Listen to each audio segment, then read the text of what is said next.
तो उस दिन हम लोग क्या पढ़े थे? क्या पढ़े थे बताओ, क्या पढ़े थे उस दिन हम लोग? क्या पढ़े थे पिछले लास्ट लेक्चर में? कॉपी खोल देखता भी है कि नहीं? लास्ट लेक्चर में क्या पढ़े थे बताओ? Power radiation sir. किसका किसका पावर रेडिएशन?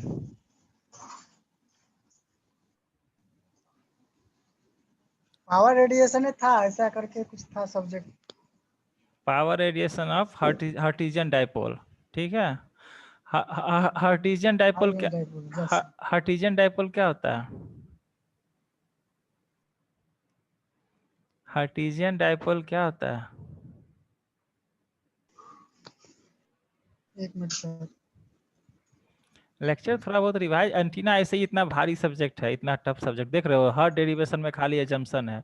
अपने मन से जबरदस्ती एजम्पशन कर करके डिराइव किया हुआ है, एकदम मैथ्स का हेल्प लेकर के। ऐसे ही भारी सब्जेक्ट है, रिवाइज नहीं करोगे तो हवा एग्जाम लास्ट टाइम में तो हवा भी नहीं लगा क्या पढ़े थे क्या नहीं पढ़े थे। बहुत दूर है सर अभी। हार्टिजियन डाइपोल वो डाइपोल था कि हम लोग, हार्टिजियन डाइपोल एक बेसिक डाइपोल था कि कोई भी करंट डिस्ट्रीब्यूशन को हम छोटा छोटा करंट डिस्ट्रीब्यूशन में डिवाइड कर लेते हैं, और उसके अकॉर्डिंगली हम क्या कर सकते हैं, किसी भी बड़े एंटीना का हम करंट डिस्ट्रीब्यूशन से रेडिएशन पावर डिस्ट्रीब्यूशन हम पता कर सकते हैं। तो बिल्कुल स्मॉल लेंथ का एक एंटीना होता है जो हमारा हार्टिजियन डाइपोल होता है, ठीक है। बताए थे लेक्चर समय पढ़े होगे तो याद होगा कि जैसे हम करंट डिस्ट्रीब्यूशन फाइंड किए थे, वेक्टर पोटेंशियल फाइंड किए थे, फिर करंट डिस्ट्रीब्यूशन को, तो कोई कॉम्प्लेक्स करंट डिस्ट्रीब्यूशन हो किसी भी एंटीना के लिए तो हम क्या बोले थे कि एक छोटा छोटा करंट डिस्ट्रीब्यूशन लेकर के और उसका सुपरपोजिशन करके हम किसी भी कॉम्प्लेक्स स्ट्रक्चर का हम करंट डिस्ट्रीब्यूशन फाइंड कर सकते हैं। आइडियल क्या होता है? वेक्टर क्वांटिटी होता है। डीएल क्या होता है? वेक्टर होता है। तो हम वेक्टर सम से किसी भी कॉम्प्लेक्स करंट डिस्ट्रीब्यूशन का हम लोग एंटीना स्ट्रक्चर का हम लोग फाइंड कर सकते हैं, power, magnetic field, electric field, कुछ भी। तो चलो, तो हम लोग इसीलिए पढ़ रहे थे हार्टिजियन डाइपोल। तो हार्टिजियन डाइपोल का हम लोग पावर निकाल लिए थे। पावर क्या आया था हार्टिजियन डाइपोल का? हार्टिजियन डाइपोल का पावर आया था, हमारा टोटल पावर आया था 40 pi square I not upon d L upon lambda का स्क्वायर। इस पर हम एक न्यूमेरिकल भी किए थे, याद होगा। तो आज हम लोग देखेंगे रेडिएशन रेसिस्टेंस के बारे में कि रेडिएशन रेसिस्टेंस क्या होता है। तो हम लोग प्रीवियस लेक्चर में हम लोग देख चुके थे कि हमारा जो power dissipation through Hertzian dipole होता है वो आया था हमारा डिराइव करके 40 pi square I naught square upon d L upon lambda का होल स्क्वायर। तो हम लोग बताते हैं as long as the structure much smaller as compare to wavelength, wavelength से बहुत छोटा होता है, the we can treat as a Hertz dipole. हाँ क्या रे हाथ उठाया Bhola? Bhola raise your hand, क्या हाथ उठाया हो? अच्छा चलो, तो हम लोग देखेंगे। तो हम लोग अभी एंटीना का क्या बताए थे कि एंटीना में एक सर्किट एलिमेंट पार्ट और एक पार्ट हमारा कौन सा पार्ट हो गया? Radiating part. Circuit element part क्या होगा? जहाँ से हम करंट फीड करते हैं, एक्साइट करते हैं, और किसी पॉइंट पे रेडिएट हुआ, तो मान लो यहाँ पे रेडिएशन पैटर्न फाइंड करना है, तो हम क्या फाइंड करते हैं? Magnetic vector potential. Magnetic vector potential find करने के बाद उसका हम लोग इलेक्ट्रिक फील्ड निकाल लेते हैं मैक्सवेल इक्वेशन की सहायता से। इलेक्ट्रिक फील्ड निकालने के बाद हम पावर भी निकाल सकते हैं। तो हम लोग पावर निकाले थे फार एंड नियर फील्ड का, हार्टिजियन डाइपोल के लिए हम लोग फील्ड निकाले थे, और उसकी मदद से हम लोग फिर पावर भी निकाले थे। अभी हम देख रहे हैं रेडिएशन रेसिस्टेंस की बात करते हैं। तो हमारे पास हार्टिजियन डाइपोल क्या था? बहुत छोटा लेंथ का डाइपोल होता है, मतलब एक छोटा स्मॉल करंट डिस्ट्रीब्यूशन होता है उसमें। तो स्मॉल करंट डिस्ट्रीब्यूशन के लिए अगर हम पावर रिलेटेड फाइंड कर लेते हैं तो हम उसके चलते, वो basic element of antenna structure हुआ, तो उसके अकॉर्डिंगली हम किसी भी बड़े कॉम्प्लेक्स स्ट्रक्चर का भी रेडिएशन पावर रेडिएटेड फाइंड कर सकते हैं। इसलिए हार्टिजियन डाइपोल को बेसिक डाइपोल, बेसिक एंटीना भी कहा जाता है।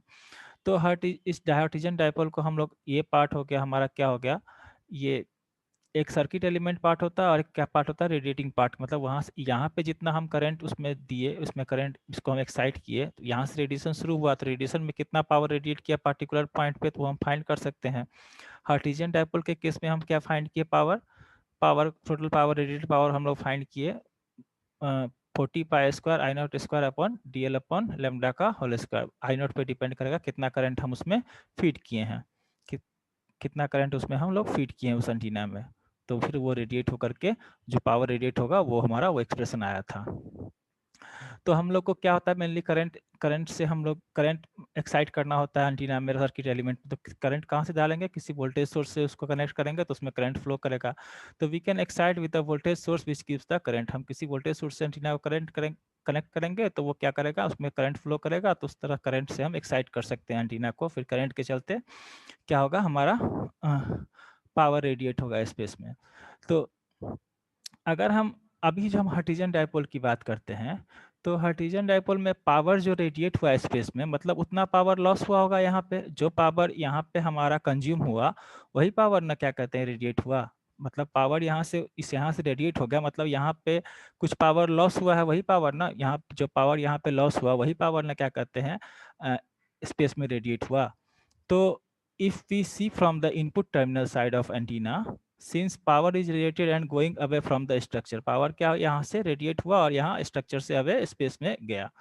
तो यहाँ पे जो करंट फीड किए उसके चलते इस एक्सलेशन ऑफ डीएक्सलेशन हुआ और यहाँ से हमारा क्या कहते हैं पावर रेडिएट हुआ स्पेस में। तो पावर यहाँ से कहाँ, अवे फ्रॉम द स्ट्रक्चर और स्पेस में रेडिएट हुआ। तो अगर हम ये बात करें कि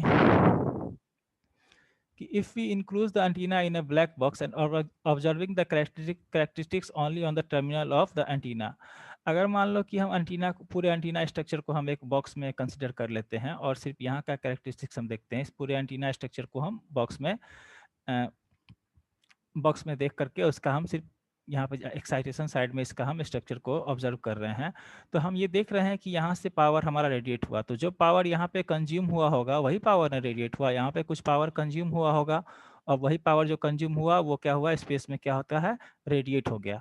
तो हम बोल सकते हैं जो एंटीना है इसको हम एज ए लोड की तरह मान सकते हैं कि लोड है आई नॉट स्क्वायर आर, लोड की तरह आई नॉट स्क्वायर आर। लोड क्या होता है, लोड एक्चुअली रेसिस्टेंस की तरह ही मानते हैं। तो आई नॉट स्क्वायर आर जो पावर कंज्यूम हुआ वही पावर क्या कहते हैं स्पेस में हमारा रेडिएट हुआ। तो जो एंटीना स्ट्रक्चर है उसको बेसिकली हम क्या मान सकते हैं, एक लोड की तरह मान सकते हैं। तो if you enclose the antenna in a black box and observing characteristics only on terminal of the antenna, तो जो हमारा ब्लैक बॉक्स स्ट्रक्चर है, वो जो ब्लैक बॉक्स है मतलब जो हमारा एंटीना है वो कितना पावर रेडिएट कर रहा है, वो पावर हमारा रेडिएट कर रहा है W equal to total power equal to 40 square I naught square upon DL अपॉन लेमडा स्क्वायर। हम लोग पढ़े थे हर्टिजन डायपोल में। We can say that the circuit element has power loss which is equal to the radiated power. मतलब अगर antenna को आज हम लोड कंसिडर करें तो वहाँ पे जो पावर हमारा कंज्यूम, वहाँ पे जो हमारा पावर कंज्यूम हुआ वही पावर, तो हमारा पावर लॉस हुआ वही पावर तो रेडिएट हुआ। तो हम बोल सकते हैं we can say the circuit element has power loss, जो सर्किट एलिमेंट है उसमें पावर लॉस हुआ which is equal to the radiated power. जो वहाँ पे पावर कंज्यूम किया या पावर लॉस हुआ वही पावर ना रेडिएट हुआ स्पेस में। तो एंटीना को एज हम क्या मान सकते हैं, एज ए लोड मान सकते हैं। एज ए सर्किट एलिमेंट की तरफ देखेंगे तो एज ए लोड मान सकते हैं। और आई नॉट स्क्वायर आर तो हमारा क्या कहते हैं, वही पावर जो इतना कंज्यूम किया वही पावर हमारा क्या कहते हैं स्पेस में वो रेडिएट किया। So we can treat black box as a resistance. तो हमारा पूरा एंटीना को क्या मान सकते हैं, हम लोग लोड मान सकते हैं। तो लोड में हम क्या मान लेंगे, लोड जनरली क्या होता है, रेसिस्टेंस। बताते हैं आगे कि इसमें कैपेसिटेंस रिएक्टिव कंपोनेंट भी होगा। तो एज ए जो हमारा पावर जो हमारा क्या कहते हैं स्पेस में रेडिएट हुआ तो एज ए रेसिस्टेंस मान लिया, क्योंकि आई नॉट स्क्वायर आर पूरा एंटीना को एज ए लोड मान लिया और वहाँ जो पावर कंज्यूम हुआ वही हमारा क्या होता है स्पेस में रेडिएट हुआ from the circuit theory. Circuit theory equal to क्या होता है, P equal to I naught square R. तो हमारा आर क्या हो गया, जो एंटीना है उसी को हम लोग क्या मान, वही हमारा क्या हो गया एज ए लोड की तरह काम किया, क्योंकि वहाँ जो पावर कंज्यूम हुआ वही पावर ने स्पेस में जाकर रेडिएट हुआ, वो पावर वहाँ से रेडिएट हुआ। तो so the structure will look like, तो हमारा जो जो हम एंटीना है हमारा, जो हमारा डाइपोल है एंटीना है, उसको हम फीड कहाँ से करते हैं, फीड करते हैं मतलब उसमें सर्किट एलिमेंट को एक्साइट करेंगे ना करंट से। तो करंट से एक्साइट करेंगे तो क्या करेंगे, किसी वोल्टेज सोर्स से कनेक्ट करेंगे। तो ये हमारा एंटीना है, इसको हम लोग क्या करेंगे, इसको हम लोग कनेक्ट करेंगे आगे ट्रांसमिशन लाइन से, जहाँ से वोल्टेज सप्लाई देंगे और वो उस वोल्टेज सप्लाई से यहाँ पे करंट आएगा और करंट क्या होगा यहाँ पे एक्साइट होगा और पावर जो रेडिएट होगा वो किसके बराबर होगा, आई स्क्वायर आर। आर क्या हो गया, जो हमारा एंटीना हुआ उसका उसी को हम लोग एज ए लोड मानेंगे और यहाँ जो पावर कंज्यूम हुआ वही हमारा क्या हुआ स्पेस में हमारा रेडिएट हुआ। तो एंटीना को एज हम लोड माने। तो आगे हम अभी देखेंगे इसको कि तो हम एंटीना स्ट्रक्चर को क्या मान लिए, एज ए रेसिस्टेंस मान लिया, एंटीना था और जो एंटीना स्ट्रक्चर था उसको लोड एज ए रेसिस्टेंस मान लिया, जो कि RL लोड हो गया, रेसिस्टेंस हो गया। यहाँ पे I0 करंट दे दिए, ये जो पूरा एंटीना था, जो एंटीना शॉर्ट जो हमारा हार्टिजन डाइपोल था, उसको हम एज ए रेसिस्टेंस मान लिए। तो वो रेसिस्टेंस हमारा क्या कहलाएगा, वो रेसिस्टेंस, उसी रेसिस्टेंस को हम लोग बोलते हैं रेडिएशन रेसिस्टेंस। मतलब एंटीना को एज ए लोड हम कंसिडर कर लिए, और लोड मतलब I²R, वही पावर हमारा क्या होता है, जो पावर कंज्यूम हुआ वही पावर हमारा स्पेस में रेडिएट हुआ है। तो उस लोड को, जो एंटीना को हम एज ए लोड रेसिस्टेंस माने हैं, तो उसी जो लोड रेसिस्टेंस का वैल्यू हुआ उसी को हम लोग बोलते हैं रेडिएशन रेसिस्टेंस, क्योंकि जितना लोड I²R हमारा कंज्यूम हुआ है लोड पर, वही तो हमारा क्या कहते हैं स्पेस में रेडिएट हुआ है। तो हम क्या, तो वो जो रेसिस्टेंस का वैल्यू हो गया, तो एंटीना के केस में जो हम वो रेसिस्टेंस हो गया उसको हम लोग बोलेंगे रेडिएशन रेसिस्टेंस। तो अब बोलोगे कि अब हम लोग देखेंगे कि सिर्फ जो हमारा पावर डिसिपेट होगा वो क्या होगा, वो हमारा रेसिस्टेंस के थ्रू I0²R। रिएक्टिव कंपोनेंट तो हमारा क्या करता है, वो रिएक्टिव कंपोनेंट का पावर तो हमारा रेडिएट होता नहीं है। तो यहाँ पे हम एक चीज देखेंगे, since the resistor is related to the power radiated by the Hertz dipole, the resistance is called as radiation resistance of the dipole। तो हमारा क्या है, रेसिस्टेंस क्या होता है, resistance is related to the power radiated by the Hertz dipole. जो हमारा resistance हम माने लोड को, हार्टिजन डाइपोल में जो पूरा एंटीना को हम लोग एज ए लोड रेसिस्टेंस माने, तो उस जो लोड रेसिस्टेंस का वैल्यू होगा वही, तो वही लोड रेसिस्टेंस के अक्रॉस जो पावर हमारा लॉस हुआ वही पावर रेडिएट हुआ। तो the radiated Hertz dipole is the resistance, so the power radiated by the Hertz dipole, the resistance is called as the radiation resistance of the dipole. तो जो resistance का value आया hertz dipole के case में, उसको हम लोग बोलते हैं रेडिएशन रेसिस्टेंस। अच्छा, where are right equal to radiation resistance, if we see the dipole from circuit point of view, the equivalent to radiation resistance। ठीक है, जैसे हम अगर सर्किट पॉइंट ऑफ व्यू से अगर हम एंटीना डाइपोल जो हमारा एंटीना उसको देखेंगे, तो क्या हो गया, वो जो लोड एज रेसिस्टेंस की तरह काम किया, तो वही लोड के अक्रॉस जो पावर डिसिपेट कंज्यूम हुआ या पावर लॉस हुआ वही तो स्पेस में रेडिएट हुआ। तो उस रेसिस्टेंस को हम लोग क्या बोलेंगे, रेडिएशन रेसिस्टेंस, क्योंकि वही जो पावर कंज्यूम हो रहा है वही तो हमारा स्पेस में रेडिएट हो रहा है। तो आगे देखते हैं कि from the equations of Hertz dipole we have seen there is a induction as well as electrostatic field. हम बताए थे कि जो हमारे पास हर्ट्ज डाइपोल का जो एक्सप्रेशन आया था उसमें कौन कौन सा फील्ड आया था, रेडिएशन फील्ड आया था प्रोपोर्शनल टू 1/r था, इलेक्ट्रोस्टैटिक फील्ड आया था डाइपोल के कॉन्सेप्ट के चलते जो प्रोपोर्शनल क्या था 1/r³ था, और एक हमारा इंडक्शन फील्ड आया था 1/r²। इंडक्शन फील्ड क्या था, करंट के चलते magnetic field Biot Savart law से, और डिनोमीटर में क्या आया था r²। तो तीन टर्म आया था हमारा एक्सप्रेशन में, जिसमें कि 1/r वाला टर्म को हम लोग बोले थे रेडिएशन फील्ड, और 1/r² वाला टर्म को बोले थे हम लोग इंडक्शन फील्ड, क्योंकि magnetic field current generate magnetic field, और उसमें हमारा एक्सप्रेशन आता है r/² के टर्म में एक्सप्रेशन आता है। और 1/r³, तो दो डाइपोल के बीच में जो हम इलेक्ट्रिक फील्ड फाइंड करते हैं तो क्या आता है, r³ का टर्म आता है, तो हम बोले थे वो हमारा इलेक्ट्रोस्टैटिक फील्ड था। तो जब हमारा इंडक्शन फील्ड और क्या कहते हैं इलेक्ट्रोस्टैटिक फील्ड भी प्रेजेंट है, तो हम बोल सकते हैं कि जो हमारा लोड रेसिस्टेंस है वो प्योरली रियल, मतलब सिर्फ लोड रेसिस्टेंस में कुछ रिएक्टिव कंपोनेंट भी है।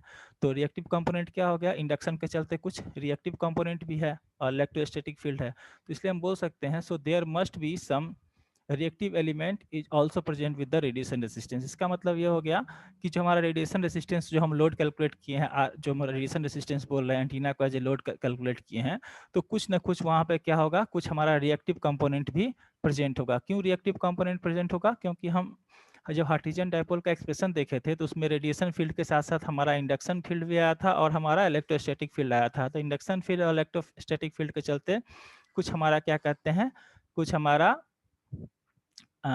रिएक्टिव कंपोनेंट होगा। इंडक्शन फील्ड के चलते हमारा इंडक्टेंस होगा, क्या कहते हैं रिएक्टिव कंपोनेंट, और इलेक्ट्रोस्टैटिक फील्ड के चलते कुछ हमारा कैपेसिटेंस होगा रिएक्टिव कंपोनेंट। तो हम ये बोल सकते हैं कि एंटीना को जो एज ए हम लोड कंसीडर किए हैं, और रेडिएशन रेसिस्टेंस को हम एज ए लोड रेसिस्टेंस को हम रेडिएशन रेसिस्टेंस बोले, क्योंकि जो लोड के अक्रॉस जो हमारा पावर डिसिपेट हो रहा है, कंज्यूम हो रहा है या लॉस हो रहा है, वही तो हमारा स्पेस में पावर रेडिएट हो रहा है। तो हम ये बोल सकते हैं कि इंडक्शन फील्ड और क्या कहते हैं इलेक्ट्रोस्टैटिक फील्ड, उन दोनों के चलते भी हमारा कुछ ना कुछ रिएक्टिव कंपोनेंट रेसिस्टेंस में आ रहा है।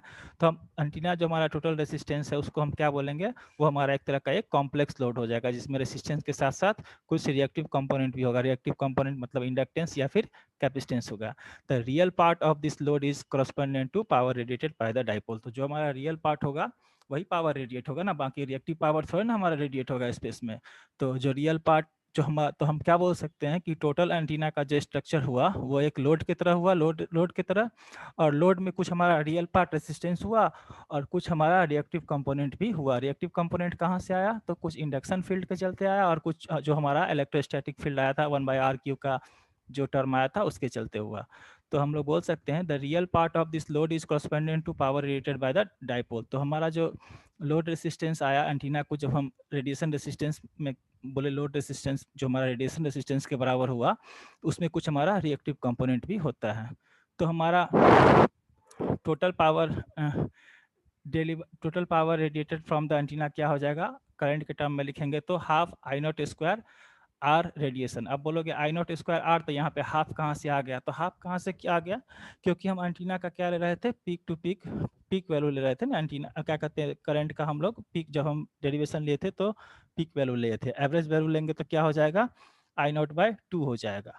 तो I naught by 2 I square into R radiation. तो हमारा क्या आ गया, I naught by R square into R radiation बराबर हमारा क्या आ गया, total power radiated 40 pi square I naught square D L upon lambda का स्क्वायर। ये हमारा आया था पावर रेडिएटेड। इस इक्वेशन को इससे इक्वेट करेंगे तो आई नॉट से आई नॉट कट गया, तो हमारा रेडिएशन रेसिस्टेंस क्या आ जाएगा, आर रेडिएशन रेसिस्टेंस हमारा इन केस ऑफ हर्टिजन डाइपोल हमारा आ जाएगा 80 pi square D L upon lambda का होल स्क्वायर। क्योंकि ये हाफ आ गया, 2 से इधर मल्टीप्लाई हो गया, 40 आई नोट से आई नोट कट गया। तो रेडिएशन रेसिस्टेंस यहाँ पे लोड को हम किसे दिखा दिए, रेडिएशन रेसिस्टेंस से। रेडिएशन रेसिस्टेंस में रियल पार्ट ही हमारा पावर में होगा, रियल पार्ट ही होगा, इमेजिनरी पार्ट तो होगा नहीं। तो हमारा रेडिएशन रेसिस्टेंस क्या आ गया, हर्टिजन डाइपोल के चलते आ गया 80 pi square D L upon lambda का होल स्क्वायर। तो ये हमारा रेडिएशन रेसिस्टेंस आ गया, क्या कहते हैं, हर्टिजन डाइपोल के केस में। तो मतलब रेडिएशन रेसिस्टेंस हमारा एक इम्पॉर्टेंट पैरामीटर हो गया किसी भी एंटीना के लिए। किसी भी एंटीना के लिए रेडिएशन रेसिस्टेंस हमको पता है तो हम पता कर सकते हैं कि कितना पावर स्पेस में रेडिएट होगा। ठीक है, सिर्फ हमको रेडिएशन रेसिस्टेंस अगर हम कैलकुलेट कर लिए, अगर हमको एंटीना का दिया हुआ है तो हम पता कर सकते हैं कितना पावर हमारा रेडिएट होगा स्पेस में, सीधा half I naught square into R radiation का वैल्यू पुट करके। तो अच्छा, हम लोग हर्टिजन डाइपोल के केस में क्या देखते हैं कि we have a limited value of dl, मतलब लेंथ हमारा क्या होता है, लिमिटेड वैल्यू होता है, मतलब कि बिल्कुल छोटा होता है। हर्टिजन डाइपोल क्या बोले थे हम कि एक बेसिक डाइपोल होता है जिसका कि लेंथ बहुत छोटा होता है, क्योंकि हर्टिजन डाइपोल का कॉन्सेप्ट वहीं से आया है कि एक हमको किसी कॉम्प्लेक्स एंटीना स्ट्रक्चर में जब हमको करंट डिस्ट्रीब्यूशन फाइंड करना है तो उसके लिए हम एक छोटा सा लेंथ का बिल्कुल स्मॉल लेंथ का हम एक एंटीना ले लिए, जिसके लिए हम करंट डिस्ट्रीब्यूशन फाइंड कर लिए। उस करंट डिस्ट्रीब्यूशन के लिए हम फील्ड फाइंड कर सकते हैं और उस फील्ड का सुपर पोजिशन लेके छोटे छोटे टुकड़ों में बांट करके, एक छोटा छोटा करंट एलिमेंट में बांट करके उस सबका सुपर पोजिशन ले लेंगे, तो ओवरऑल किसी भी कॉम्प्लेक्स स्ट्रक्चर एंटीना का हमको क्या कहते हैं करंट डिस्ट्रीब्यूशन मिल जाएगा, और उससे हम magnetic field, magnetic vector potential, और फिर magnetic vector potential electric field, फिर मैग्नेटिक फील्ड, फिर पावर वगैरह सब कुछ फाइंड कर सकते हैं। तो हर्टिजियन डाइपोल के केस में अभी हम यहाँ पे देख रहे हैं कि हमारे पास क्या है, डीएल का वैल्यू एक हमारे पास लिमिटेड है कि एकदम छोटा ही डीएल का वैल्यू लेते हैं, क्योंकि डीएल का वैल्यू हम लोग ज़्यादा नहीं ले सकते, क्योंकि उसको हम लोग बेसिक एंटीना माने हैं कि एकदम छोटा लेंथ का कोई एंटीना है जिसको कि हम एनालाइज कर रहे हैं एक कॉम्प्लेक्स स्ट्रक्चर का, किसी भी कॉम्प्लेक्स स्ट्रक्चर का एंटीना का पावर रेडिएशन या करंट डिस्ट्रीब्यूशन फाइंड करने के लिए, सब कुछ फाइंड करने के लिए। तो हम लोग ये देख लिए हर्टिजियन डाइपोल के केस में कि हमारे पास लेंथ क्या है, लेंथ हमारे पास में रेस्ट्रिक्टेड है कि बिल्कुल छोटा लेंथ होता है। तो so we have a limited value of radiation resistance. तो जनरली जो हम रेडिएशन रेसिस्टेंस में जो हम डीएल लेते हैं हर्टिजियन डाइपोल के केस में, वो हमारा होता है 0.1 अप्रोक्सीमेटली इक्वल टू होता है 0.1 इंटू लेमडा। तो 0.1 इंटू लेमडा अगर डीएल के जगह पे हम लोग पुट करेंगे वैल्यू, तो हमारे पास में जो रेडिएशन रेसिस्टेंस आएगा, यहाँ पे 0.1 वैल्यू पुट करेंगे डीएल के जगह पे 0.1 इंटू लेमडा, तो हमारे पास में रेडिएशन रेसिस्टेंस आएगा 8 ओम। 8 ओम क्या हुआ, बहुत स्मॉल रेसिस्टेंस हुआ। इस रेसिस्टेंस हमारा किलो ओम में होता है जो एवरेज रेसिस्टेंस होता है, तो 8 ओम क्या हुआ, बहुत हमारा स्मॉल रेसिस्टेंस हुआ। तो हम इस तरह देख लिए कि एक बेसिक एंटीना स्ट्रक्चर, बहुत छोटे लेंथ के लिए एंटीना स्ट्रक्चर जिसको कि हर्टिजियन डाइपोल बोलते हैं, हर्टिजियन डाइपोल के लिए हम लोग पावर रेडिएशन और क्या कहते हैं रेडिएशन रेसिस्टेंस फाइंड किए। तो रेडिएशन रेसिस्टेंस करीब करीब हमारा 8 ओम के बराबर होता है, क्योंकि हमारा जो हर्टिजियन डाइपोल होता है उसका लेंथ बहुत छोटा होता है। तो आइडियल केस में अगर 0.1 इंटू लेमडा लेते हैं लेंथ, तो हमारा रेडिएशन रेजिस्टेंस कितना आता है, 8 ओम के बराबर आता है। तो ये बेसिक कॉन्सेप्ट था हमारा रेडिएशन रेसिस्टेंस का। और हर्टिजन डायपोल के केस में रेडिएशन रेसिस्टेंस कितना आता है, 8 ओम आता है स्पेशली, मतलब कि अगर हम आइडियल वैल्यू 0.1 लैम्डा लेते हैं। बाकी क्वेश्चन में आपको जो दिया रहेगा डीएल का वैल्यू, या जब क्वेश्चन की न्यूमेरिकल किए भी थे उस हिसाब से आप फॉर्मूला में पुट करके वैल्यू निकाल लीजिएगा। ठीक है, एक आइडियल केस माने हैं। तो चलिए अब आगे देखते हैं रेडिएशन का स्ट्रक्चर के बारे में, कि रेडिएशन का पैटर्न कैसा होता है। अभी तक हम लोग देख लिए कि स्पेस में हमारा वेव जो है वो पावर कितना रेडिएटेड हुआ वो हम पता कर लिए। लेकिन एंटीना से हम एक चीज़ और पता कर सकते हैं कि पार्टिकुलर डायरेक्शन में कितना पावर रेडिएट हुआ है, पार्टिकुलर डायरेक्शन में हुआ है या नहीं हुआ। तो एंटीना का डायरेक्शनल प्रॉपर्टीज भी हमको एंटीना का पता करना होता है। तो इफ़ वी, जैसे कि हमारे यहाँ हार्टिजन डायपोल का स्ट्रक्चर है जिसको कि, तो if we want to excite this structure with the help of parallel wire transmission line. अच्छा, ये जो एंटीना है इसको हम एक्साइट कैसे करेंगे, किसी वोल्टेज सोर्स से करेंगे तो किसी ट्रांसमिशन लाइन यहाँ पे मान लो दूर है, पैरेलल वायर से कनेक्ट करके भी इसको एक्साइट कर सकते हैं वोल्टेज से, जिसमें करंट फ्लो करेगा और उस करंट के थ्रू फिर ये यहाँ से पावर रेडिएट होगा। तो या फिर इसको हम क्या करते हैं, किसी कोएक्सियल केबल से भी आगे हम कनेक्ट कर सकते हैं सोर्स इंट पे, जहाँ पे वोल्टेज सोर्स है वहाँ से भी हम करंट इसमें एक्साइट कर सकते हैं। तो हम क्या देखें कि हाइड्रोजन डायपोल के केस में हमारा रेडिएशन रेजिस्टेंस कितना आया है, बहुत कम आया है, 8 ओम। कम क्यों आया है, क्योंकि हमारे पास फिक्स है कि लेंथ हमारा रेडिएशन रेजिस्टेंस का बहुत छोटा होता है। तो आइडियल लेंथ जो हम लिए 0.1 इंटू लैम्डा, तो हमारा क्या आ रहा है, बहुत कम रेसिस्टेंस आ रहा है, रेडिएशन रेसिस्टेंस। तो जब हम हाइड्रोजन डायपोल को अगर एंटीना को अगर हम एक्साइट करेंगे तो किसी न किसी ट्रांसमिशन लाइन से कनेक्ट करेंगे, यहाँ आगे जाकर के यहाँ पे कोई सोर्स होगा वोल्टेज सोर्स, वहाँ से हम इसको एक्साइट करेंगे। तो इसको जब हम कनेक्ट करेंगे तो कोई पैरेलल वायर ट्रांसमिशन लाइन भी हो सकता है, कोई कोएक्सियल केबल ट्रांसमिशन लाइन भी हो सकता है। तो क्या होता है, कोएक्सियल केबल ट्रांसमिशन लाइन का क्या होता है, हमारे पास में कैरेक्टरिस्टिक्स इंपीडेंस होता है करीब 50 ओम के आसपास, और पैरेलल वायर का करीब करीब जो हमारा कैरेक्टरिस्टिक्स इंपीडेंस होता है वो करीब 100 ओम के आसपास होता है। तो उसके साथ अगर हम इसको यहाँ पे एक्साइट करेंगे आगे या कनेक्ट करके, तो यहाँ पे क्या हो जाएगा, हमारे पास में मिसमैच हो जाएगा, क्योंकि यहाँ पे क्या है, यहाँ पे क्या होता है, यहाँ पे हमारा 8 ओम ही रेसिस्टेंस है करीब करीब, अगर हार्टिजन डायपोल में आइडियल केस की बात करें। तो यहाँ पे कहाँ 100 ओम और यहाँ पे 8 ओम, तो क्या कहते हैं, एक तरह इस वायर के लिए तो जो हम एक्साइट कर रहे हैं तो ये बिल्कुल एक शॉर्ट सर्किट की तरह बिहेव करेगा, क्योंकि 8 ओम क्या है, बहुत कम रेसिस्टेंस है। तो ये क्या करेगा, हमारा बिल्कुल एक शॉर्ट सर्किट के तरह बिहेव करेगा। तो if we want to excite this structure with the help of parallel wire transmission line और coaxial cable, then this dipole structure will acts like a short circuited load. क्या किस तरह behave करेगा, short circuited load की तरह behave करेगा, क्योंकि इसका रेजिस्टेंस बहुत कम है। और जो भी हम पैरेलल वायर लेते हैं या फिर कोएक्सियल केबल लेते हैं, उसका कैरेक्टरिस्टिक्स इंपीडेंस होता है करीब करीब 100 ओम या 50 ओम के बराबर। तो हम बताए थे कि आप लोग ट्रांसमिशन लाइन पढ़े नहीं है, ट्रांसमिशन लाइन में क्या होता है, जब भी हम लोड कनेक्ट करते हैं तो हमारा कैरेक्टरिस्टिक्स इंपीडेंस से लोड इंपीडेंस मैच करना चाहिए, तो ही हमारा वो बिल्कुल सही तरीके से काम करता है, जो किसी भी ट्रांसमिशन लाइन का हम लोग कैरेक्टरिस्टिक्स इंपीडेंस डिफाइन करते हैं। तो इसीलिए क्या कहते हैं, रेडिएशन रेसिस्टेंस एक अच्छा पैरामीटर है होता है हमारा किसी भी एंटीना का रेडिएशन, मतलब एंटीना को एनालाइज करने के लिए। So radiation resistance is a good concept when we try to estimate the power radiated by an antenna. तो किसी भी एंटीना का अगर हमको पावर रेडिएशन फाइंड करना है तो उसके लिए रेडिएशन रेसिस्टेंस क्या है जानना हमारे लिए बहुत ज़रूरी होता है।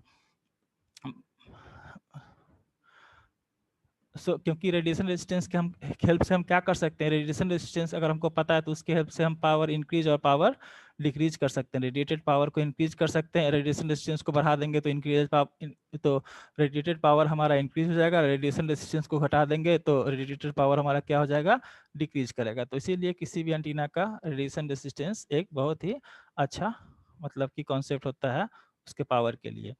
अच्छा, अब हम लोग देख चुके थे पिछले लेक्चर में कि हमारा नियर फील्ड के लिए कौन कौन सा कंपाउंड आया था हार्टिजन डायपोल में। सॉरी, यहाँ पे आर नहीं होगा, ई थीटा ई फाइव और एच फाइव तीनों कंपाउंड, यहाँ पे आर नहीं होगा, यहाँ पे ई थीटा होगा, यहाँ पे होगा हमारे पास में ई फाइव। तो हमारे पास में दोनों चीज तीनों कंपोनेंट आया था। जब हम नियर फील्ड की बात कर रहे थे तो ई फाइव थीटा एच फाइव भी आया था। जब हम फार फील्ड की बात किए थे तो हमारे पास में ई थीटा और एच फाइव आया था। तो जनरली हम फार फील्ड का ही बात करते हैं जब हमको रेडिएशन पता करना होता है। तो फार फील्ड में हमारा दो एक्सप्रेशन आया था, ई थीटा इक्वल टू आया था J I naught D L beta square sine theta E to power J omega T minus J beta divide by 4 pi omega E R. इस पे हम लोग न्यूमेरिकल भी किए थे कुछ दिन।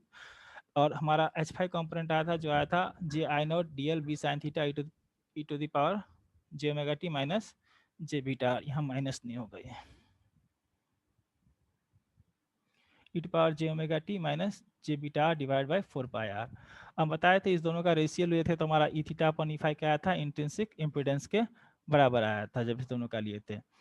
तो क्या कहते हैं कि if we plot electric field as a function of theta, अगर यहाँ पे हमारा क्या है, फार फील्ड के केस में हर्ट्जियन डायपोल में सिर्फ थीटा कंपोनेंट आया है, फाई कंपोनेंट तो आया नहीं, और क्या है, मैग्नेटिक फील्ड का फाई कंपोनेंट आया है। तो if we plot electric field as a function of theta, अगर इलेक्ट्रिक फील्ड को as a function of theta अगर हम प्लॉट करते हैं तो we will get 3 dimensional structure, हमको क्या होगा, 3 डायमेंशनल स्ट्रक्चर मिलेगा, which is called radiation pattern of the antenna. मतलब उस पहले ही बताया था कि इलेक्ट्रिक फील्ड को जब या मैग्नेटिक फील्ड को हम लोग उसके एंगल के रेफरेंस में उसका स्ट्रक्चर अगर हम ड्रॉ करते हैं तो उसी को हम लोग बोलते हैं रेडिएशन पैटर्न। तो यहाँ पे हमारा हर्ट्जियन डायपोल के केस में क्या है, अब देखिए ये टर्म हमारा कांस्टेंट है आई नॉट डी एल, और यहाँ पे आई नॉट डी एल बीटा, ये हमारा टर्म क्या होता है, आई नॉट डी एल। तो हम जब रेडिएशन पैटर्न की बात करते हैं तो किसके बारे में बात करते हैं, थीटा और फाई के बारे में बात करते हैं। तो यहाँ पे देखिए जब हम यहाँ पे रेडिएशन पैटर्न ड्रॉ करेंगे इलेक्ट्रिक फील्ड के लिए तो ये वाला टर्म क्या होगा, सिर्फ कांस्टेंट टर्म होगा। तो हम लोग का मेनली किस टर्म को देखेंगे, हम लोग जो एंगल वाला टर्म है उसको देखेंगे जब रेडिएशन पैटर्न हमको ड्रॉ करना है, तो मतलब साइन थीटा के रिस्पेक्ट में। तो if we plot electric field as a function of theta we will get 3 dimensional structure which is called radiation pattern of the antenna.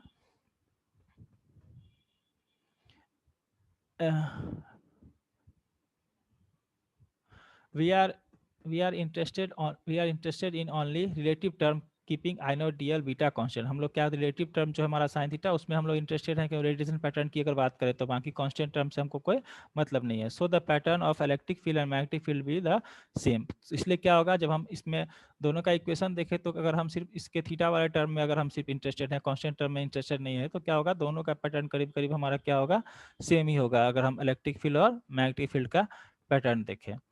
तो यहाँ पे हम इलेक्ट्रिक फील्ड के लिए हम लोग पैटर्न ड्रॉ करते हैं। तो इलेक्ट्रिक फील्ड किसके प्रोपोर्शनल होगा, इलेक्ट्रिक फील्ड होगा हमारा के साइन थीटा, के कोई कांस्टेंट टर्म है और मान लें साइन थीटा हमारा रिलेटिव टर्म है, इसी के रिस्पेक्ट में हम लोग क्या करेंगे, रेडिएशन पैटर्न ड्रॉ करेंगे। तो हम लोग थीटा प्लेन हम लोग ले लेते हैं, थीटा इक्वल टू यहाँ पे 0, थीटा इक्वल टू π/2 और थीटा इक्वल टू पाई। तो मान लीजिए यहाँ पे कुछ कहीं पे हम लिए हैं जहाँ पे इलेक्ट्रिक फील्ड का वैल्यू क्या है, यहाँ पे कोई पॉइंट लिए हैं जहाँ पे 45 degree, theta equal to 45 degree लिए हैं, तो वहाँ पे इलेक्ट्रिक फील्ड का जो भी एम्पलीट्यूड होगा तो कितना वैल्यू होगा उसका, एम्पलीट्यूड का 1/√2 वैल्यू होगा। फिर यहाँ पे लेंगे थीटा इक्वल टू π/2 पे क्या होगा, साइन 90 क्या होता है, साइन 90 क्या होता है हमारा, साइन 90 हमारा 0 होता है, साइन 90 हमारा 0 होता है। तो यहाँ पे फिर ये 0 आएगा पहले किसी पॉइंट पे जहाँ 45 डिग्री पे, उसका डिवाइड बाय √2 कुछ एम्पलीट्यूड होगा, जो भी एम्पलीट्यूड होगा डिवाइड बाय √2 होगा। फिर यहाँ पे हमारा क्या कहते हैं, यहाँ पे हमारा π/2 पे 0 होगा और क्या होगा, फिर यहाँ पे पाई पे हमारा क्या होगा, पाई पे साइन पाई कितना होता है, -1 होगा। साइन पाई कितना होता है, -1 होता है ना, कितना होता है जी sine pi, -1 sir. Sine pi -1 होता है, कॉस पाई -1 होता है, साइन सॉरी साइन 91 होता है, हम तो बोले साइन 90 0 होता है, सॉरी साइन 91 होता है। यहाँ पे 1 आएगा वैल्यू, यहाँ पे उल्टे बोले, यहाँ पे कुछ, यहाँ पे मान लो 1/√2 था, e/√2 था, तो यहाँ पे कुछ वैल्यू आया। यहाँ पे थीटा इक्वल टू π/2 तो साइन 90 कितना होता है, 1 होता है, तो यहाँ कुछ मान लो यहाँ पे 1 है, यहाँ पे ये वैल्यू आएगा। फिर यहाँ पे फाइनली हमारा साइन पाई पे कितना वैल्यू आ जाएगा, साइन पाई पे हमारा आ जाएगा 0, कितना हो जाएगा, cos 90 0 होता है, साइन 90 + 90 साइन 180 cos 90 0, तो यहाँ पे हमारा फिर 0 आ जाएगा। तो इस तरह का हमको रेडिएशन पैटर्न मिलेगा। अगर इसको हम इस तरह से इसके एक्सिस के बाद में रोटेट कर दे इस साइड, तो इस साइड भी हमारा कुछ इस टाइप का पैटर्न मिलेगा। तो हम लोग ये बोल सकते हैं कि रेडिएशन पैटर्न जो हमारा होता है इलेक्ट्रिक फील्ड का, मतलब रेडिएशन पैटर्न मतलब इलेक्ट्रिक फील्ड या मैग्नेटिक फील्ड दोनों को अगर हम एंगल के रिस्पेक्ट में ड्रॉ करते हैं तो हमारा रेडिएशन पैटर्न कहलाता है। तो एक्चुअली जो हमारा रेडिएशन पैटर्न आया हर्ट्जियन डायपोल के केस में, वो कैसा आता है, वो एक्चुअली 8 की तरह आता है। तो रेडिएशन पैटर्न जो हमारा होता है वो एक्चुअली जो हमारा इलेक्ट्रिक फील्ड के केस में जो हमारा होता है वो हमारा आता है, वो एक 8 की तरह आता है रेडिएशन पैटर्न हमारा, किसका, हर्ट्जियन डायपोल का। और मैग्नेटिक फील्ड की बात करते हैं तो बुक में आपको सिर्फ इलेक्ट्रिक फील्ड का ही मिलेगा रेडिएशन पैटर्न, क्योंकि उसका 8 की तरह होता है, यही मिलता है। मैग्नेटिक फील्ड का भी क्या कहते हैं, इलेक्ट्रिक फील्ड की तरह ही होगा, लेकिन इसको क्या कहते हैं, इसको फाई के रिस्पेक्ट में प्लॉट किया जाता है। तो बुक में इसके बारे में नहीं दिया हुआ है, सिर्फ इतना दिया हुआ है कि इसका क्या होता है, सर्कुलर पैटर्न आता है, और इसका हमारा इलेक्ट्रिक फील्ड का जो पैटर्न आता है वो हमारा आता है, वो 8 की तरह।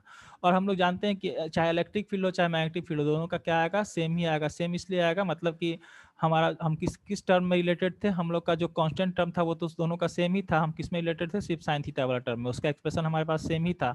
तो इसलिए हम लोग इलेक्ट्रिक फील्ड वाले पैटर्न को ही हम लोग देखते हैं। तो अगर पूछेगा रेडिएशन पैटर्न कैसा होता है हर्ट्जियन डाइपोल का, तो जो इलेक्ट्रिक फील्ड का पैटर्न होता है वो 8 के रूप में होता है। तो इलेक्ट्रिक फील्ड का हमारे पास में ऐसा रेडिएशन पैटर्न इसका बनता है, जब हम उसके एक्सप्रेशन के हिसाब से उस वैल्यू लेकर के हम उसको ड्रॉ करते हैं। ये क्या होता है, 3 डायमेंशनल स्ट्रक्चर होता है। तो इससे हम देख सकते हैं कि यहाँ जो एंटीना का जो पैरेलल साइड में है, पैरेलल साइड में क्या कहते हैं, कोई भी पावर रेडिएट नहीं हो रहा है। यहाँ पे मान लो यहाँ पे लिए E/√2, यहाँ पे सबसे ज़्यादा मैक्सिमम हो रहा है पावर रेडिएशन। तो इस तरह से हम बोल सकते हैं कि रेडिएशन पैटर्न से हम लोग ये पता कर सकते हैं कि पावर किधर ज़्यादा मतलब डायरेक्टेड है, किधर पावर हमारा रेडिएट हो रहा है। आप देख सकते हैं इधर θ=0, इधर तो पावर हो ही नहीं रहा है, इधर आ रहा है, यहाँ से शुरू हुआ, यहाँ पे मैक्सिमम हुआ, फिर यहाँ पे आके खत्म हो गया। तो मतलब इस साइड में पावर क्या कहता है, इसके परपेंडिकुलर ही पावर हमारा रेडिएट हो रहा है। तो वही होता है जब आप देखते हैं कि जो आप जाएंगे किसी रेडियो स्टेशन में, देखेंगे मास्ट रेडिएटर लगा होता है, उसमें पूरा करंट, हाई करंट एकदम चार्ज करता है करंट से उसको, और फिर क्या करता है उसके परपेंडिकुलर ये वेव छोड़ता है, वेव उसके पैरेलल में नहीं, उसके परपेंडिकुलर वेव छोड़ता है, और वही वेव आता है स्पेस में जो आपके रेडियो तक पहुंचता है। जाइएगा रेडियो स्टेशन में देखिएगा तो एक बड़ा सा मास्ट रेडिएटर होता है, उसमें पूरा एकदम करंट ट्रांसमिशन लाइन से ला करके एकदम हाई करंट उसमें क्या करते हैं, उसमें हाई करंट से उसको चार्ज और चार्जिंग और डिस्चार्जिंग होता है, और उससे क्या होता है 20 किलोवाट के आसपास फील्ड हमारा रेडिएशन जनरेट होता है। तो उसमें आप देख सकते हैं वो मतलब इसी डाइपोल का एक्सटेंडेड वर्जन होता है। नेक्स्ट लेक्चर में हम लोग पढ़ेंगे थिन लीनियर वायर एंटीना, जिसको कि हम लोग कंप्लीट डाइपोल बोलते हैं। अभी तो हम लोग हर्ट्जियन डाइपोल पढ़े जो बहुत छोटा सा लेंथ लिए, अब पढ़ेंगे हम लोग डाइपोल के बारे में जो कि एक बड़ा लेंथ का, जिसको कि थिन लीनियर वायर एंटीना भी बोलते हैं। तो उसके थ्रू हम लोग अब नेक्स्ट लेक्चर में पढ़ेंगे। तो वही होता है कि मतलब रेडिएशन पैटर्न से हम लोग ये पता कर सकते हैं कि पावर जो है किस डायरेक्शन में ज़्यादा हमारा रेडिएट हो रहा है, ये हम पता कर सकते हैं। उस हिसाब से हम एंटीना का मतलब डिजाइन करते हैं। तो ये हो गया आपका हर्ट्जियन डाइपोल का एक रेडिएशन पैटर्न। तो हम लोग देख लिए हर्ट्जियन डाइपोल, मतलब ये अभी देखें कि रेडिएशन रेसिस्टेंस, जब एंटीना को लोड की तरह कंसीडर करेंगे तो हम रेडिएशन रेसिस्टेंस फाइंड कर सकते हैं, और रेडिएशन रेसिस्टेंस को क्या कर सकते हैं, घटा के या फिर बढ़ा के हम लोग क्या कर सकते हैं, पावर को इंक्रीज या फिर डिक्रीज कर सकते हैं। तो मान लीजिए फंडा आ गया कि आपको कुछ ज़्यादा पावर रेडिएट करना है, तो मतलब रेडिएशन रेसिस्टेंस हमको बढ़ाना होगा। तो उस टाइप का अगर हमको एंटीना डिजाइन करना है, ज़्यादा पावर रेडिएट करना है, मान लीजिए जैसे कि रेडियो स्टेशन से पावर 20 किलोवाट पावर रेडिएट करता है, तब आप मतलब उसका रेंज होता है ना कि यहाँ तक पहुँचेगा। तो जितना पावर आपको रेडिएट करना है उतना हिसाब से रेडिएशन रेसिस्टेंस को हम लोग, क्योंकि एंटीना को एज ए लोड हम कंसिडर करते हैं, तो उसका रेसिस्टेंस हम लोग बढ़ा देंगे और उसमें करंट फ्लो करवा देंगे, उतना उस हिसाब से करंट उसको हम चार्ज कर देंगे, तो ज़्यादा पावर हम लोग रेडिएट कर सकते हैं। तो आज हम लोग पढ़े रेडिएशन रेजिस्टेंस के बारे में, और बेसिक जो हमारा हर्ट्जियन डाइपोल था, बेसिक स्ट्रक्चर ऑफ एंटीना, ये हम लोग पढ़ लिए। अब इसी के बेस पे हम लोग लीनियर वायर एंटीना, जिसको कि हम लोग डाइपोल बोलते हैं, इसको तो हम लोग कहते हैं हर्ट्जियन डाइपोल, अब सिंपल डाइपोल जिसको बोलते हैं, इसको हम लोग थिन लीनियर वायर एंटीना भी बोलते हैं। उसका हम लोग देखेंगे, रेडिएशन पावर रेडिएशन हम लोग कैलकुलेट करेंगे, और उसका रेडिएशन पैटर्न भी देखेंगे। ठीक है, ओके, थैंक यू।